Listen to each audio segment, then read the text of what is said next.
There are sounds that should not exist in empty hallways. Dr. Emma Carson heard them every night during her first week at St. Catherine Memorial Hospital, and she told herself it was nothing, just the building settling, just her exhausted mind playing tricks after 16-hour shifts, just the wind pushing through old ventilation systems. But on the 7th night, when she stood alone in the basement corridor at 3:47 in the morning, she heard something that made her blood turn to ice. Footsteps. Slow, deliberate footsteps. Coming from a hallway that had been sealed off for 23 years. The overhead lights flickered once, twice, then steadied. Emma pressed her back against the cold tile wall, her stethoscope heavy around her neck, her breath catching in her throat. She had come down here looking for old patient files, something mundane, something that would help her understand why so many of her patients whispered the same name in their sleep. A name that did not appear in any hospital record. A name that made the senior nurses look away when she asked about it. Margaret. The footsteps stopped. The silence that followed was worse than any sound. Emma could hear her own heartbeat pounding in her ears, could feel the sweat forming on her palms despite the basement chill. She was a rational person. She had graduated top of her class. She believed in science, in evidence, in things that could be measured and explained. But standing there in that hallway, with the smell of old antiseptic and something else, something sweet and rotten, she felt the foundations of her certainty beginning to crack. St. Catherine Memorial had been built in 1942, a sprawling complex of red brick and narrow windows that overlooked the harbour in Port Ashford, Maine. It was the kind of hospital where generations of families had been born and died, where the walls held decades of whispered prayers and final breaths. Emma had chosen it specifically because it was small, manageable, a place where she could learn without the crushing pressure of a major city hospital. She had imagined quiet nights, grateful patients, the satisfaction of making a real difference. She had not imagined this. The footsteps started again, closer now. Emma forced herself to move, to step forward instead of running away like every instinct screamed at her to do. She turned the corner into the sealed hallway, and there at the far end where the corridor disappeared into darkness, she saw a figure. A woman in a white dress, standing perfectly still, watching her. Emma opened her mouth to speak, to call out, to demand an explanation, but no sound came. The woman raised one hand, slowly, deliberately, and pointed directly at Emma. Then she smiled. It was not a kind smile. It was not a human smile. And in that moment, Emma understood that whatever was happening in St. Catherine Memorial Hospital, whatever had been sealed away for 23 years, had been waiting. Waiting for someone like her. Someone who would listen. Someone who would believe. The lights went out completely. Emma heard her own scream echo off the walls. When the emergency lighting kicked in 3 seconds later, bathing everything in dim red, the hallway was empty.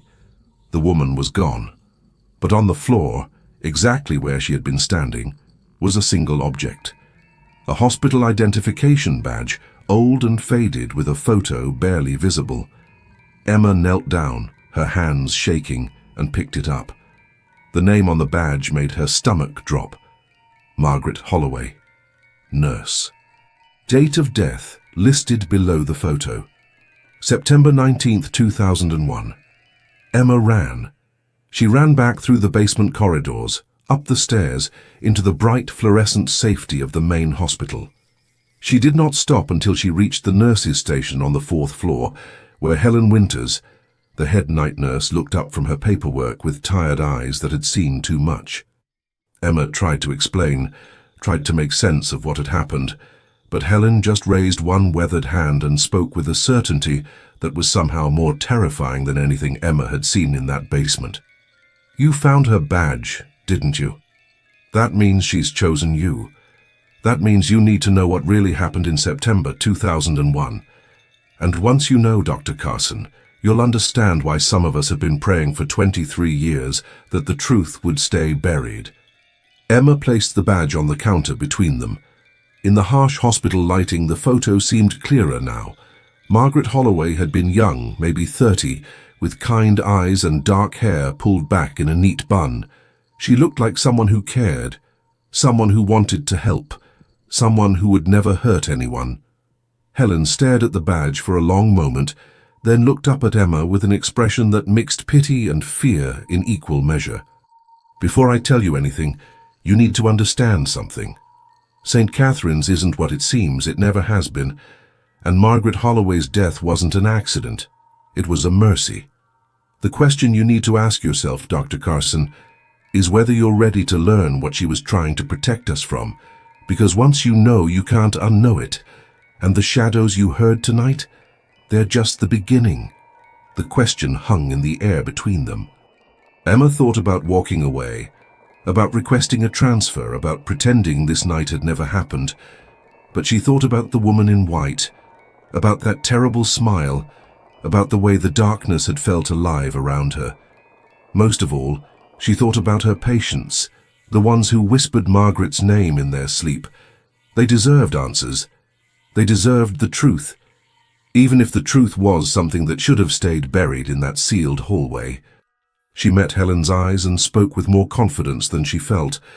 "Tell me everything." And Helen did. But first, she locked the door to the nurses' station, just in case. Because at St. Catherine Memorial Hospital, the night shift had rules, and the first rule was simple. Never ever go looking for answers alone, because in this place the answers looked back, and they did not like what they saw. Are you still watching? Because what Helen is about to reveal will change everything you thought you knew about this hospital. Stay with me. Helen poured 2 cups of coffee from the ancient machine in the corner, her hands steady despite the story she was about to tell. The night shift stretched ahead of them, quiet for now, but both women knew that quietness in hospitals was deceptive. It was just the pause between crises, between life and death decisions, between the moments that defined whether someone saw another sunrise. Emma wrapped her hands around the warm cup and waited. "Margaret Holloway started working here in 1998, Helen began, her voice low. She was one of those nurses who actually cared, not just about the job, but about the patients as people. She would sit with the dying ones, hold their hands, pray with them if they wanted. She worked the overnight shift in the oncology wing, where most of our terminal cases stayed. Back then, this hospital had a different reputation. We had one of the highest survival rates for late-stage cancer patients on the entire East Coast. Doctors came from Boston and New York to study our methods. But it wasn't the methods that made the difference." Emma leaned forward. Outside the nurses' station windows, the hospital corridor stretched empty and fluorescent bright. A wheelchair sat abandoned near the elevator. A blood pressure cuff hung from a door handle. Normal things, safe things. But Helen's words were painting a picture of something deeply abnormal. "It was Margaret," Helen continued.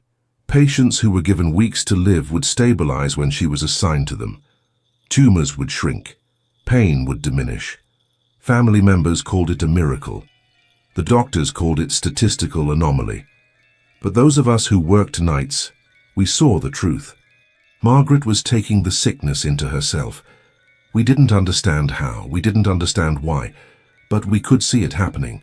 After a shift with dying patients, she would look drained, older, like something vital had been pulled out of her, and the patients would improve." The coffee tasted bitter on Emma's tongue. She wanted to interrupt, to call this superstition, to demand evidence and logic. But she had seen the woman in the basement. She had felt that wrongness in the air. So she stayed silent and let Helen continue. "For 3 years it went on like this. Margaret saved dozens of lives. Patients who should have died went into remission, families got their miracles, and Margaret got weaker. We tried to convince her to take time off, to see a doctor herself, but she refused. She said it was her calling, her purpose, that God had given her this gift, and she had to use it. The administration loved her because our cancer survival numbers were phenomenal. The insurance companies never questioned why St. Catherine's had such unusual outcomes, and we all pretended not to notice what was really happening." Helen paused to take a long sip of her coffee, her eyes distant with memory. Emma noticed for the first time how old Helen looked, how the lines around her mouth spoke of secrets kept too long. The clock on the wall read 4:15 in the morning. Outside, Port Ashford would still be dark, the harbour quiet, the town sleeping peacefully. But inside St. Catherine Memorial, the past was waking up. In September of 2001, everything changed. A patient was admitted to oncology, James Brennan, 52 years old, pancreatic cancer, stage 4. He had maybe 2 weeks left according to his doctors, but there was something different about him, something wrong. The other nurses felt it immediately. He was angry, bitter. He didn't want prayers or comfort. He wanted to rage against what was happening to him. He cursed God, he cursed his family, he cursed the hospital, and when Margaret was assigned to his care, he cursed her too. The overhead lights in the nurses' station flickered briefly. Both women looked up, but the fluorescent steadied. Just old wiring, just the building settling, just coincidence. Emma repeated these words to herself, but did not quite believe them. Margaret tried to help him anyway, Helen said. That was who she was. She sat with James Brennan night after night, enduring his verbal abuse, his hatred, his venom, and slowly, impossibly, he started to improve. The pain decreased. His strength returned. The doctors were amazed. They called it another St. Catherine's miracle. But those of us on the night shift, we saw what was happening to Margaret. She was fading. Not just tired anymore. Actually fading. Her skin took on a grey pallor. Her eyes became hollow. She moved like someone carrying an enormous weight, and she started talking to herself, whispering things we couldn't quite hear. Emma's hands tightened around her coffee cup. The badge Helen had placed in front of her seemed to stare up accusingly from the counter. Margaret Holloway's kind eyes looked out from the faded photograph, frozen in a moment before everything went wrong. On the night of September 18th, James Brennan was discharged. He walked out of this hospital completely cancer-free. The doctors had no explanation. His family called it divine intervention. He himself seemed confused by his own recovery, almost disappointed that he hadn't gotten the tragic ending he'd been preparing for. Margaret watched him leave from the window of the nurses' station. I was standing right next to her, and she turned to me and said something I'll never forget. She said, "Helen, I think I made a mistake. I think I saved something that shouldn't have been saved." The temperature in the nurses' station seemed to drop several degrees. Emma felt goosebumps rise on her arms, despite her long sleeves. Helen's voice had taken on a hollow quality, as if she was speaking from very far away. That same night, Margaret went down to the basement. She told me she needed to check some old supply records. It was unusual, but I didn't question it. I should have. At 3:30 in the morning, I heard screaming from the lower levels. By the time security got down there, Margaret was already dead. They found her in the sealed corridor, the one that used to lead to the old psychiatric wing before it was shut down in the 70s. Her body was positioned strangely, like she'd been reaching for something, or running from something. The official cause of death was cardiac arrest, stress-induced, sudden and unexpected, but natural causes. Helen looked directly at Emma now, her eyes sharp despite the exhaustion etched into every line of her face. Except it wasn't natural, because when they moved her body, they found marks on her arms, handprints, like someone had grabbed her. But the corridor had been sealed for decades. There was no way in except through the door she'd used, and there was no one else down there. Security checked every inch of that basement. They found nothing. No one. Just Margaret's body and those handprints that shouldn't have existed. The hospital intercom crackled to life suddenly, making both women jump. A monotone voice requested a code blue in room 317. Helen stood immediately, her nurse instincts overriding everything else, but Emma grabbed her arm. "Wait, what happened after? Why was the corridor sealed even more permanently? What aren't you telling me?" Helen pulled her arm free, gently but firmly. After Margaret died, the patients started getting sick again. Not just sick, sicker than before. Like whatever she'd been taking from them was being given back, with interest. 7 patients died in the week following her death. patients who had been in remission, patients she had helped. They all declined rapidly, painfully, and they all said the same thing before they died. They said Margaret was visiting them. They said she was taking back what she gave. Emma felt her rational mind struggling against what she was hearing. This couldn't be real. This had to be coincidence, grief-induced hallucination, hospital legend twisted by time and fear. But the badge on the counter was real. The woman in the basement had been real. The footsteps had been real. James Brennan killed himself 3 weeks later, Helen said quietly. Drove his car off a cliff into the ocean. Left a note saying he couldn't live with what he'd taken, that he understood now. That Margaret had tried to warn him, but he wouldn't listen. The hospital administration sealed the basement corridor permanently after that. They didn't want any more incidents, didn't want any more questions. And those of us who worked that night, we agreed to never speak about it. Until now. The code blue call repeated over the intercom, more urgent this time. Helen moved toward the door, then stopped and looked back at Emma one final time. You asked why the shadows chose you. It's because Margaret is still down there, still trying to fix what went wrong, still trying to take back what she gave to someone who didn't deserve it. And every few years, she reaches out to someone new, someone who might understand, someone who might help her finish what she started. The question is, Doctor Carson, are you going to help her? Or are you going to seal that corridor even tighter and pray she never escapes?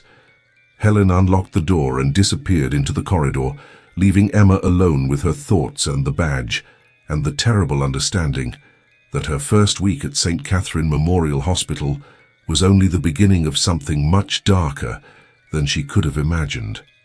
Emma did not sleep after her shift ended. She sat in her small apartment overlooking the harbor, watching the sunrise paint the water gold and orange, and she thought about impossible things.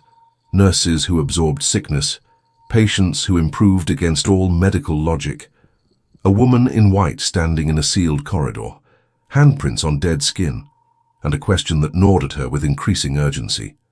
If Margaret Holloway was still in that basement, still trying to correct some terrible mistake, what exactly did she want Emma to do about it? The answer came 3 nights later. Emma was finishing rounds on the oncology ward when she noticed something odd in the patient files. Room 412 housed a new admission. Thomas Vance, 61 years old, stage 4 lung cancer with metastasis to the liver and brain. Prognosis was 2 to 3 weeks maximum. But what caught Emma's attention was the notation at the bottom of his chart. Patient extremely hostile to staff. Refuses all comfort measures. Verbally abusive. Multiple complaints filed. Emma felt her blood run cold. She knew this pattern. She had heard this story before. Against her better judgment, against every instinct that told her to stay away, Emma entered room 412. Thomas Vance lay in the hospital bed, his body wasted by disease, his eyes sharp with anger. When he saw Emma, his lips curled into something between a sneer and a smile. Another one come to tell me about hope and fighting spirit, he rasped. Save your breath, doctor. I know what's happening. I'm dying, and I'm taking all my hatred with me. That's my right, that's my choice. And nobody in this goddamn hospital can take that away from me. Emma pulled up a chair and sat down, ignoring his hostility. She had dealt with angry patients before, but this felt different. Thomas Vance's anger had a quality to it that reminded her of something Helen had said. James Brennan had been full of rage too, full of bitterness and venom, and Margaret had tried to save him anyway. I'm not here to tell you anything, Emma said quietly.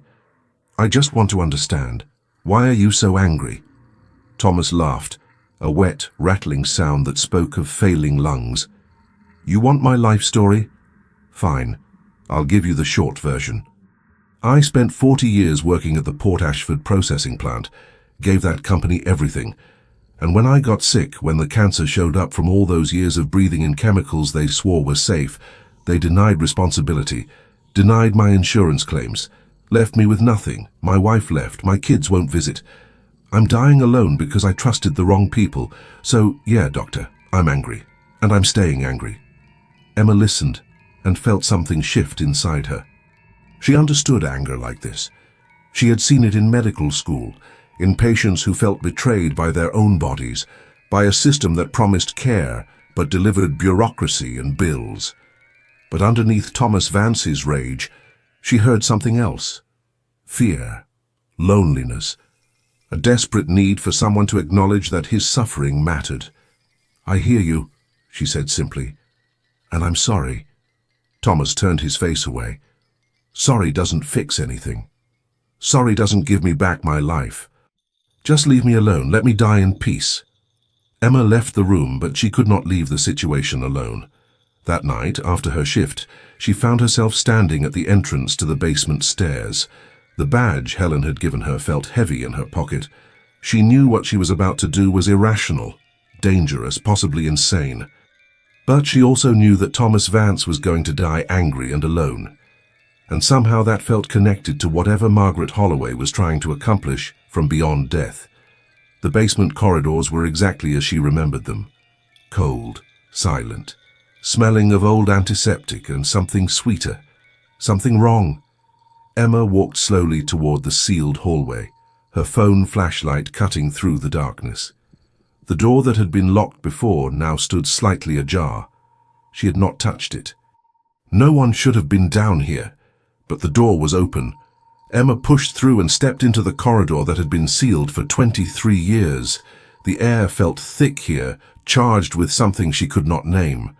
Her breath came out in visible puffs despite the season, and at the end of the hallway, in the same spot where she had seen her before, stood Margaret Holloway. But this time she was not smiling. This time she looked sad, desperate, human. "How you came back?" Margaret's voice echoed strangely, as if coming from very far away and very close at the same time. "That means you understand. That means you see what I see." Emma forced herself to stand still, to not run. "What do you want from me?" Margaret moved closer, and Emma could see details now that she had missed before. The nurse's uniform was from another era. The name badge was pinned neatly above her heart, but her eyes were full of an anguish that transcended death. "I made a mistake," Margaret said. "I thought my gift was meant to save everyone. I thought God wanted me to take their pain, their sickness, their death. So I did. For years I did. And it worked. Until James Brennan. I took his cancer into myself, but I also took his hatred, his bitterness, his rage. And when I died, I couldn't let it go. It's still inside me, still poisoning everything I touch. I've been trapped here, unable to move on, because I'm carrying his darkness." Emma's scientific mind struggled against what she was hearing, but her heart understood. "So you're haunting the hospital because you absorbed his negative emotions along with his disease?" "I'm not haunting," Margaret said softly. "I'm warning, because it's happening again. Thomas Vance in room 412. His anger is the same. His hatred is the same. And if someone tries to heal him the way I healed James Brennan, they'll make the same mistake I did. They'll take in something that can't be purified, something that will corrupt them. I've been trying to stop it, trying to warn people, but no one listens to ghosts." Emma felt her pulse quicken. "Are you saying I shouldn't treat him, that I should just let him die angry?" "I'm saying there are some kinds of pain that medicine can't fix," Margaret replied. "Some kinds of suffering that come from choices, not circumstances. James Brennan chose bitterness. Thomas Vance is choosing the same path. And if you try to save him by taking his darkness into yourself, you'll end up like me, trapped between life and death, carrying a burden you can never put down." The corridor seemed to pulse with an unnatural energy. Emma heard whispers now, voices that seemed to come from the walls themselves. She recognized some of them, patients who had died, patients Margaret had tried to save, all of them asking the same question. "Why did you leave us? Why did you stop helping?" "But there has to be another way," Emma said desperately. "There has to be a way to help people like Thomas without destroying yourself in the process. Medicine is about healing, about giving people a chance. How can I just abandon him?" Margaret's form began to flicker, becoming translucent. That's the lesson I learned too late. Not everyone wants to be saved. Not everyone deserves the sacrifice. Some people are so committed to their own destruction that trying to stop them only pulls you down with them. James Brennan didn't want healing. He wanted vindication for his anger. And I gave him both. I saved his body, but I damned my soul. Emma felt tears on her cheeks without realizing she was crying. So what do I do? Just watch him die? Ignore his suffering? You acknowledge it, Margaret said. You witness it. You give him the dignity of being seen, but you don't take it into yourself. You don't sacrifice your light to feed his darkness. That's the boundary I never learned to set. And it killed me. The whispers grew louder. The corridor grew colder. Emma felt something pulling at her, something that wanted her to stay, to understand, to make the same choice Margaret had made. But she also felt Margaret pushing her away, protecting her, trying to save her from the same fate. I have to go back, Emma said. I have to think about this.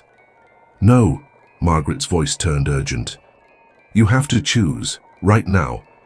Because Thomas Vance is dying tonight, and when he dies, something else is going to try to use you the way it used me. Something that feeds on sacrifice. Something that lives in this hospital and has been here much longer than me. The thing that gave me my gift in the first place. The thing I didn't understand until it was too late. Emma's blood turned to ice. What are you talking about? What thing? But Margaret was fading now, her form dissolving into mist. The hospital has a heartbeat, Emma. Listen, you can hear it in the walls. It's been feeding on mercy for decades, taking the compassion of healers and turning it into chains. I'm just one of many, and if you're not careful, you'll be next. The lights went out completely.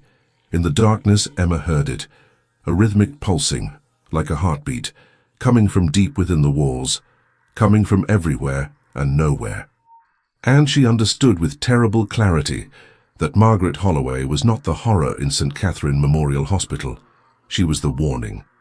Emma ran from the basement, her heart pounding in sync with that terrible rhythm she had heard in the walls. She burst through the stairwell door onto the main floor, gasping for air, her mind reeling. The hospital around her looked normal. Nurses moved between rooms. Monitors beeped steadily. A patient shuffled past with an IV pole. Everything was ordinary. Everything was safe. But Emma knew better now. She had heard the heartbeat. She had seen what lived beneath the surface of St. Catherine Memorial. She went directly to Helen's station, but Helen was not there. Instead, she found Dr. Marcus Webb, the chief of oncology, reviewing charts with a cup of coffee in his hand. He looked up when Emma approached, his expression shifting from mild curiosity to concern when he saw her face. "Dr. Carson, you look ill. Are you all right?" Emma tried to compose herself, but the words tumbled out before she could stop them. "Thomas Vance in room 412. How long has he been here? Who admitted him?" Dr. Webb frowned. 3 days. He was transferred from County General. Why? Is there a problem with his care? Who requested the transfer? That's an odd question. Dr. Webb set down his coffee and gave Emma his full attention. Actually, I don't know. The paperwork came through administration. Usually transfers like this are requested by family or insurance, but Mr. Vance has neither. Come to think of it, it was unusual. We don't typically accept terminal cases from other hospitals unless there's a specific treatment protocol, and Mr. Vance's prognosis is beyond treatment. Emma felt the pieces beginning to align in her mind, but they formed a picture she did not want to see. How many patients like him have we had? Terminal cases, angry, hostile, no family, no hope. Doctor. Webb's expression changed. For the first time since Emma had met him, he looked uncomfortable. I would have to check the records, but now that you mention it, we do seem to get more than our share. I always assumed it was because St. Catherine's has a reputation for compassionate end-of-life care. People send their difficult cases here because they know we won't give up on them. Or because something wants them here, Emma said quietly. Dr. Webb stared at her. What are you talking about? Before Emma could answer, her pager went off. Code blue, room 412, Thomas Vance. She ran. When she reached his room, a team was already working on him. Chest compressions, medications, the organized chaos of trying to pull someone back from death. But Emma saw immediately that it was futile. Thomas Vance's body was failing in multiple ways simultaneously. This was not a cardiac arrest that could be reversed.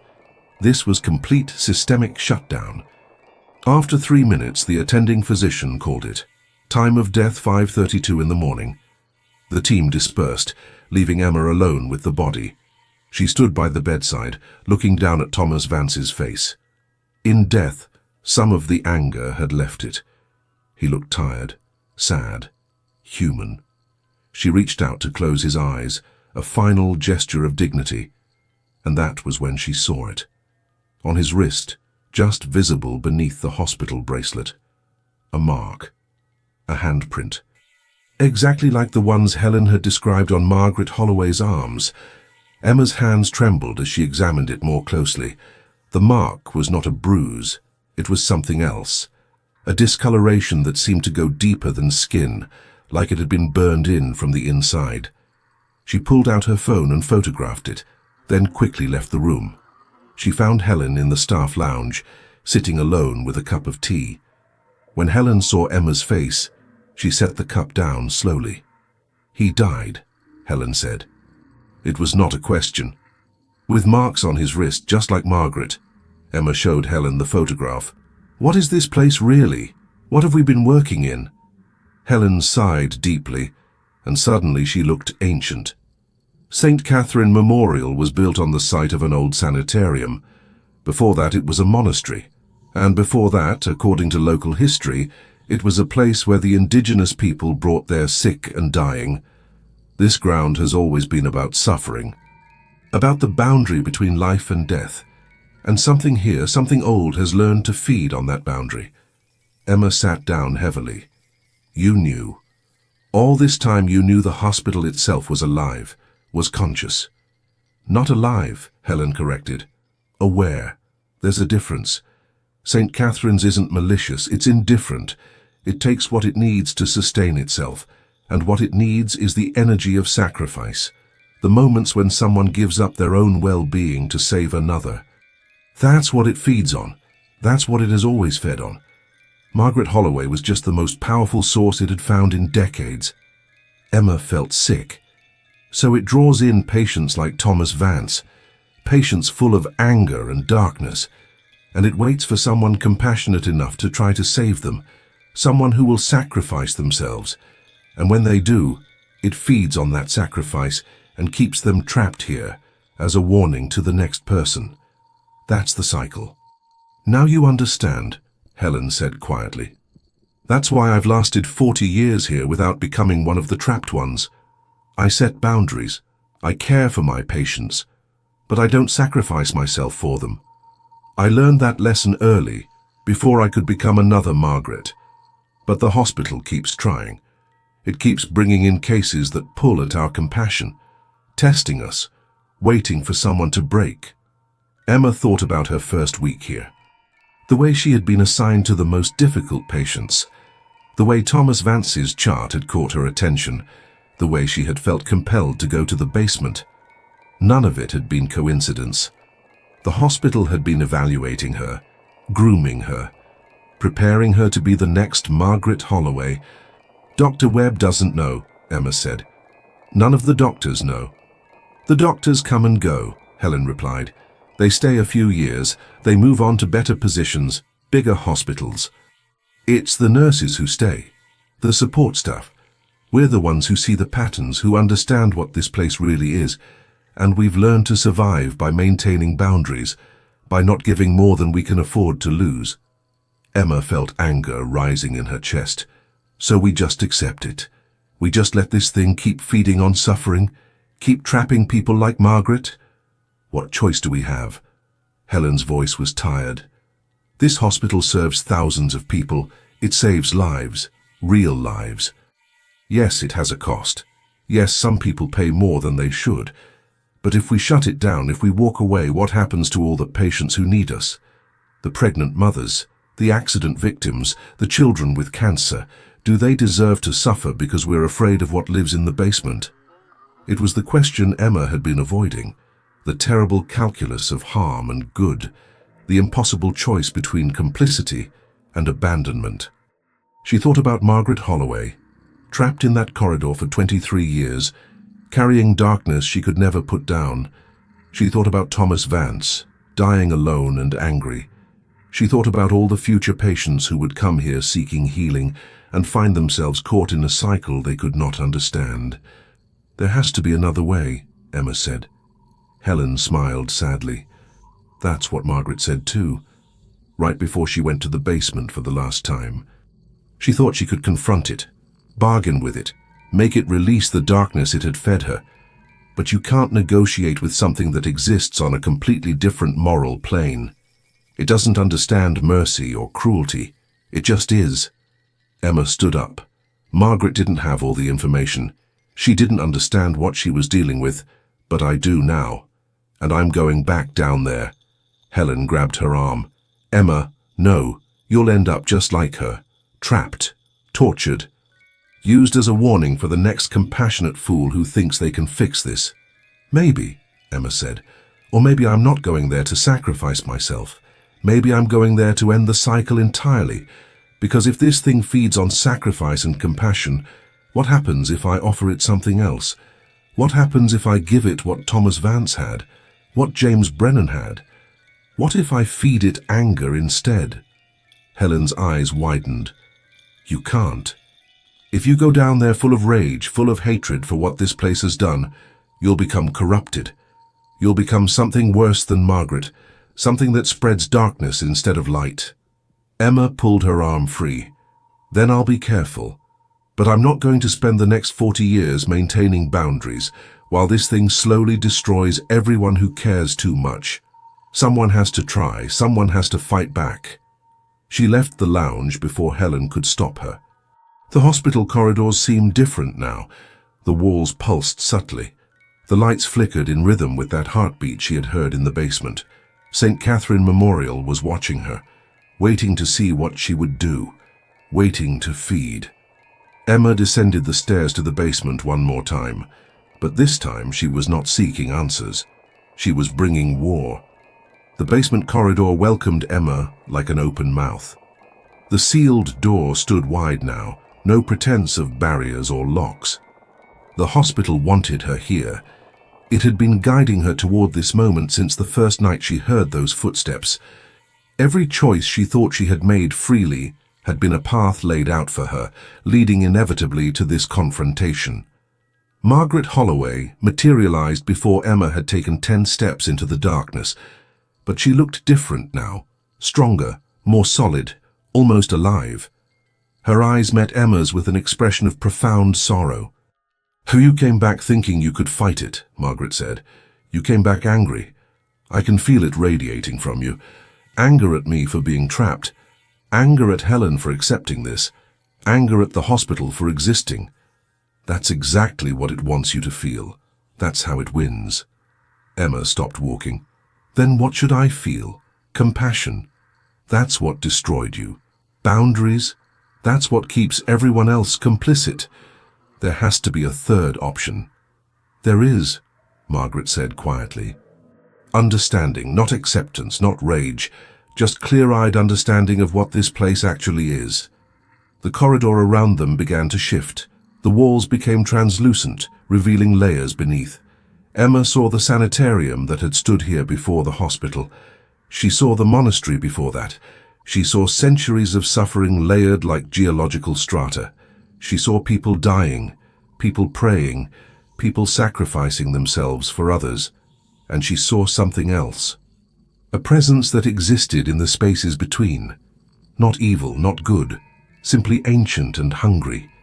"It's not alive," Emma whispered. "It's more like a function. A natural process." "Yes," Margaret said. "I didn't understand that until after I died. I thought I was fighting a demon. But it's more like gravity, like entropy.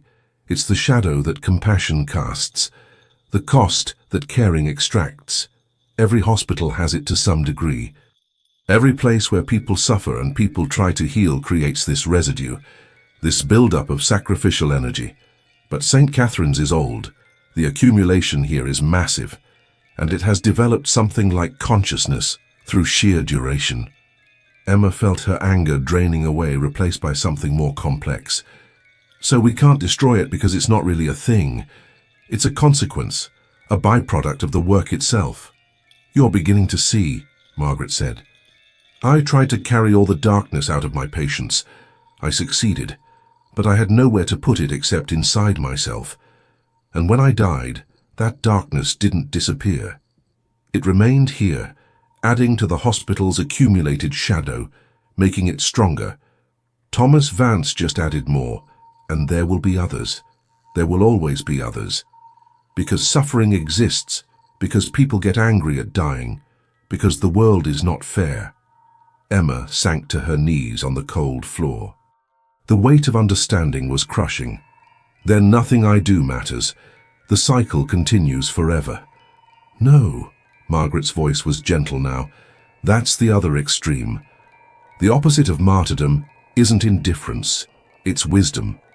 Helen has worked here for 40 years without being consumed, because she understands the boundary between caring for someone and carrying their burden. She bears witness to suffering without trying to absorb it. That's not callousness, that's sustainability. That's how the work continues. Emma looked up at Margaret's ghostly form. But you're still trapped, you're still suffering. How is that wisdom? Margaret smiled, and for the first time it was a real smile, warm and human.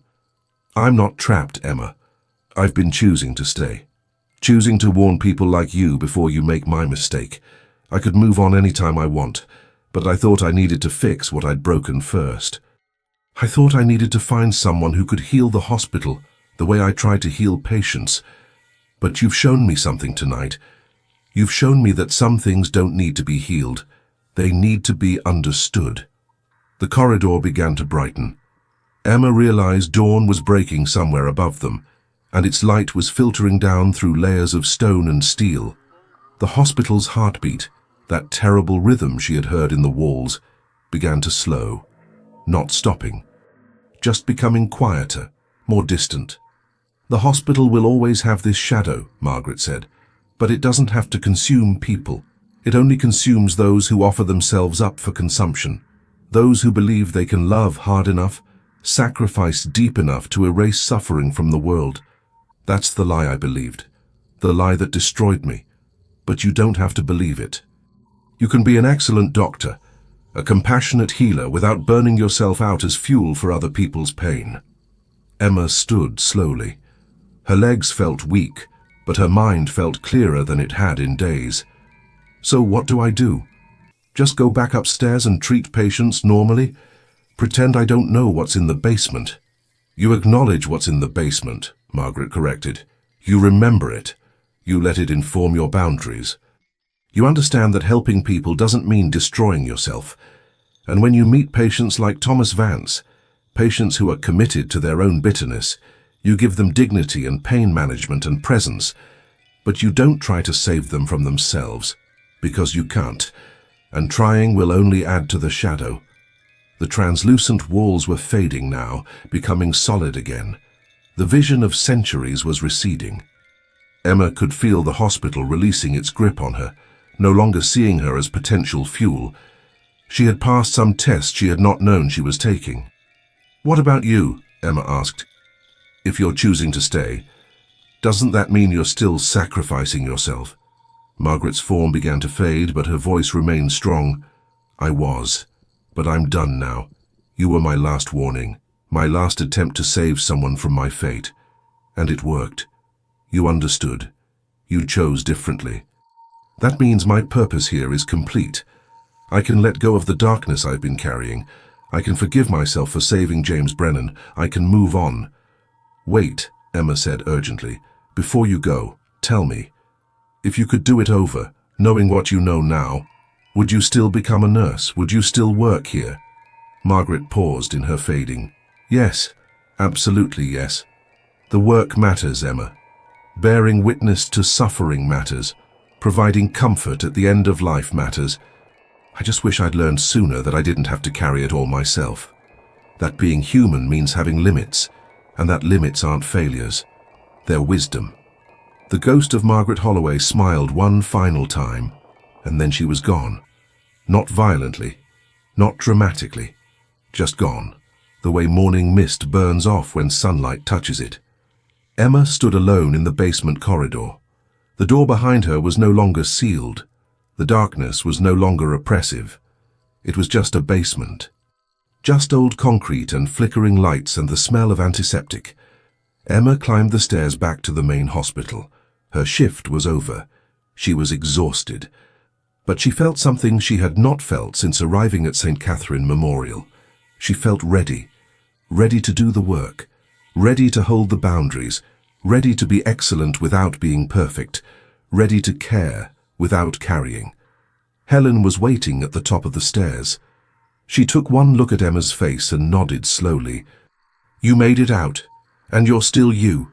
That's more than most manage." "Margaret's gone," Emma said.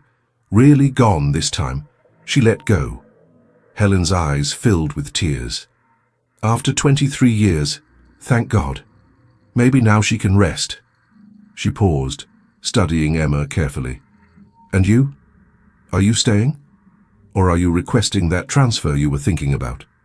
Emma thought about running, about finding a hospital without shadows, without accumulated suffering, without ancient presences that fed on sacrifice. But she knew now that such a place did not exist. Every hospital had shadows. Every place where people fought death accumulated something dark. The only question was whether you let it consume you, or whether you learned to work alongside it with wisdom. "I'm staying," Emma said. "But I'm doing it differently. I'm going to be a good doctor, a compassionate doctor. But I'm not going to be a martyr. I'm going to clock out on time.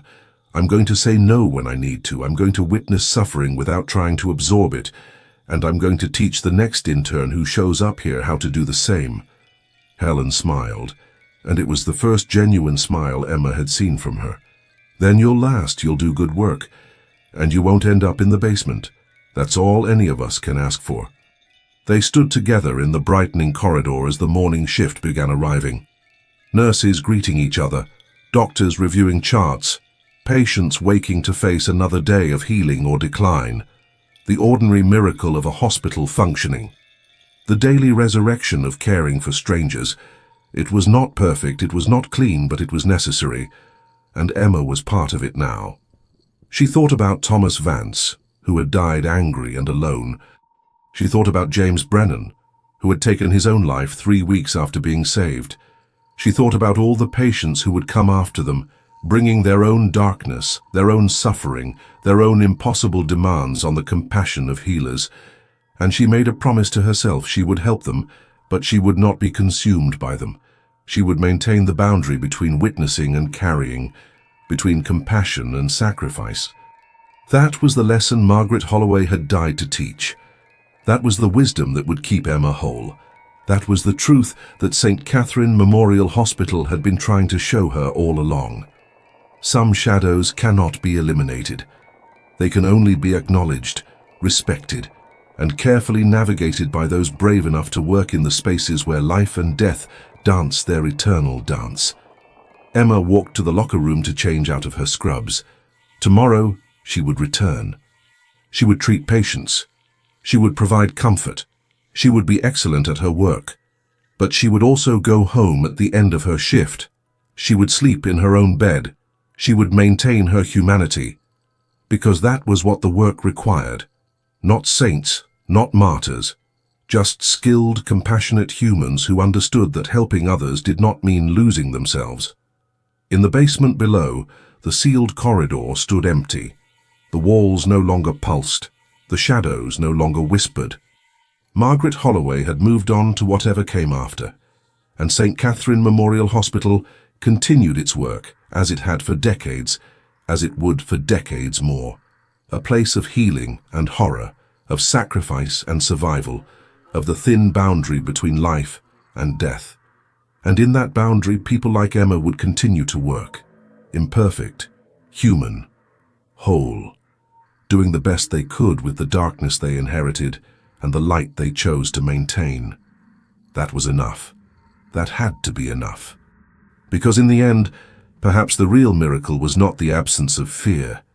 It was the choice to continue despite it, to care without being consumed, to witness suffering without becoming its next victim. In the end, perhaps the real miracle was fear. Fear that taught wisdom, fear that maintained boundaries, fear that kept healers human. And that was the lesson Emma Carson would carry with her for the rest of her career, not as a burden, but as a gift. What did you think of this story? Have you ever felt consumed by trying to help others? Share your thoughts in the comments below. And if this story made you think differently about sacrifice and boundaries, let me know. Because sometimes the scariest stories are the ones that teach us how to survive. In the end, perhaps the real miracle was fear.